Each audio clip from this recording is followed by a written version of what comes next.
Scenario 2. Stress in scenario 2. In this scenario, I would say Sarah definitely suffers from distress, as you can see in the graph above, which is an extreme form of anxiety, nervousness, apprehension, or worry, and it is a result of the perceived ability to meet demands. In this scenario, it says seems to fail 32% scoring average in league games against Lewis and Vardy, meaning because of her distress in this situation, her performance has been massively affected. However, this is different for Rachel in this scenario, who I'd say has eustress, which is positive reaction to a performer to stress leading to optimal arousal. In this scenario, it says Rachel just seems to thrive on the atmosphere and challenge in the tough games, and has received player of the game several times, meaning that Rachel is in the same environment as Sarah, instead of it negatively affecting her performance, it actually helps her to improve her performance. Cognitive stress is anything to do with your mental state and the thoughts you have. In this scenario, Sarah shows cognitive symptoms of stress.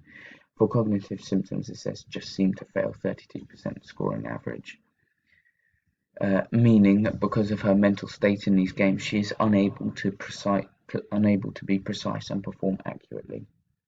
There are many different causes of stress, but for Sarah, it appears to be external causes because of the sports environment. It's because of the pressure of the specific league games against Lewis and Vardy. This might be because they have a much bigger audience, as you can see in the scenario, when it says seems to fail 32% scoring average. The colleges also often schedule these crunch games to the end of the season when many spectators can watch. Although another external factor affecting her performance could be her unsupportive teammates. This can be seen in the scenario when it says some of the other players in Sarah's team, such as the centre Rachel, have not been very supportive and don't understand or accept Sarah's poor performance in the crunch games of the league.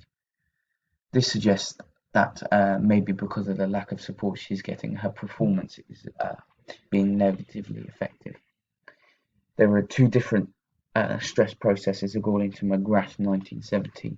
This is positive and negative perceptions, and there are 4 different stages: situational demand, stressor, perception of the demand by athlete, stress experience, and outcome.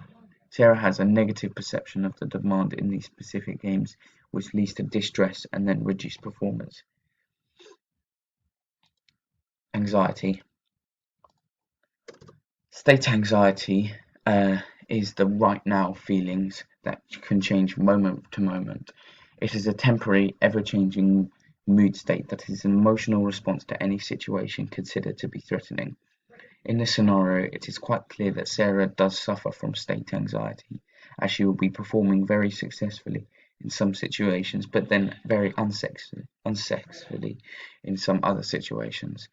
In the scenario, it says she seems to fail 32% scoring average in league games against Lewis and Vardy, yet in training sessions and other local games her scoring average is 86%.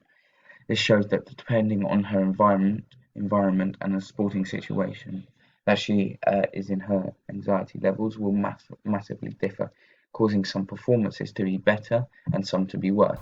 In this scenario, it shows that Sarah mostly suffers from cognitive anxiety, which is about the mental side of anxiety, what your thoughts are like. In this scenario, it says that she seems to fail 32% scoring average in league games against Lewis and Vardy, yet in training sessions and other local games, her scoring average is 86%. This shows that depending on her situation, her mentality will be different, causing different reactions and either leading to more successful playing or less successful playing. For Sarah, it will probably be situational factors that affect her anxiety. This is things like importance and uncertainty. In this scenario, it says that she seems to fail 32% scoring average in league games against Lewis and Vardy, yet in training sessions and other local games, her scoring average is 86%. and that the other players in Sarah's team, such as the centre, Rachel, have not been very supportive and don't understand or accept Sarah's poor performance in the crunch games of the league. Sarah is aware of Rachel's attitude to her.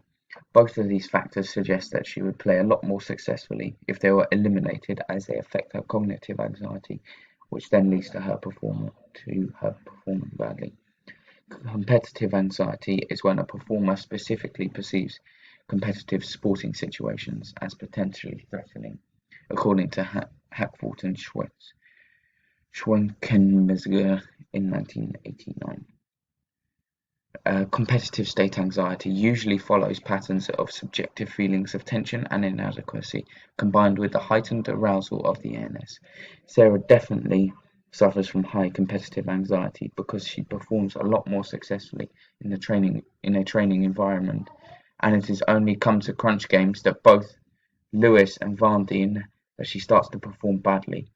In the scenario, it says that she seems to fail 32% scoring average in league games against Lewis and Van Dien, yet in training sessions and other local games, her scoring average is 86%. The colleges often schedule these crunch games to the end of the season when many spectators can watch.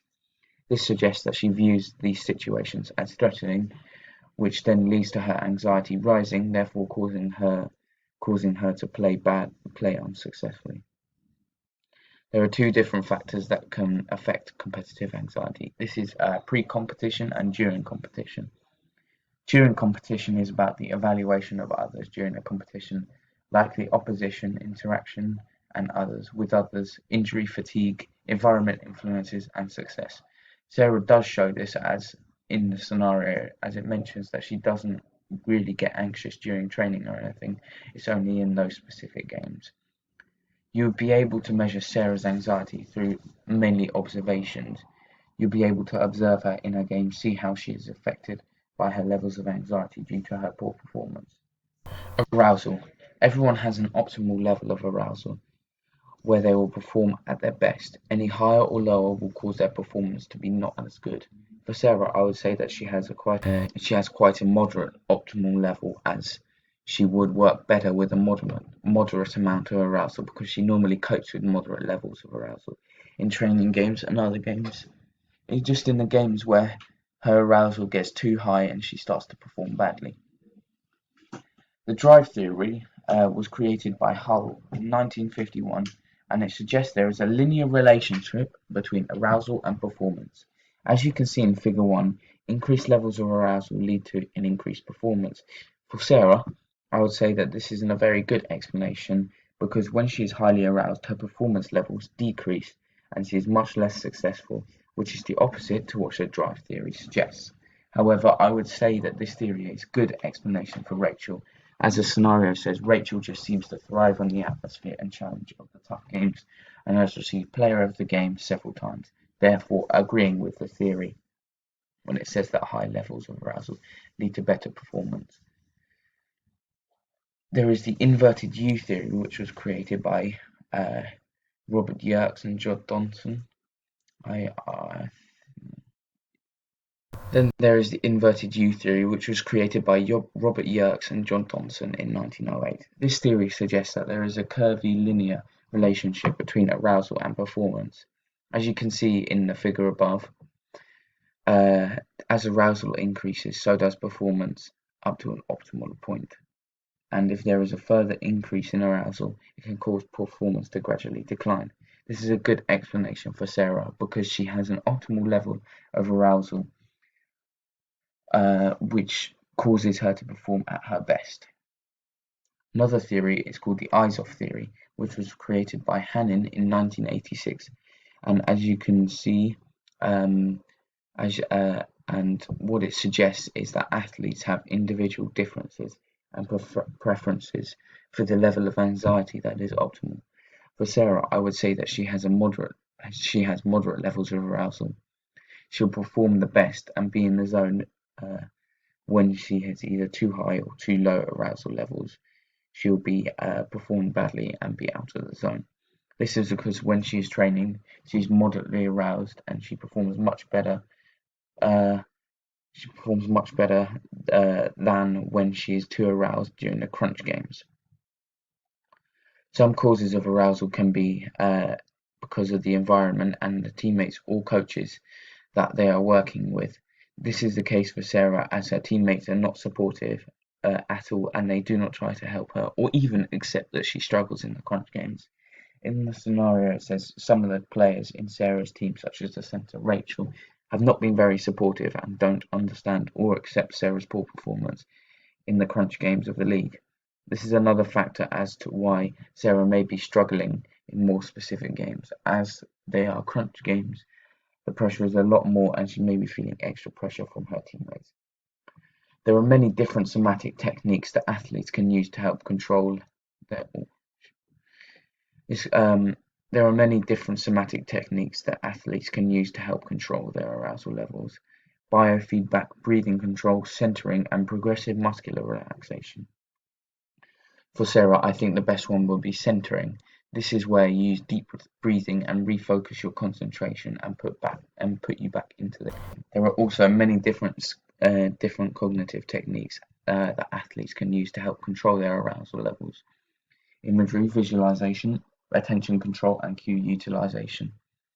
Throughout stopping and self-talk, for Sarah, I think the best one would be visualization. This is the process creating a mental image of what you happen or feel in your head so that you can try and make it a reality.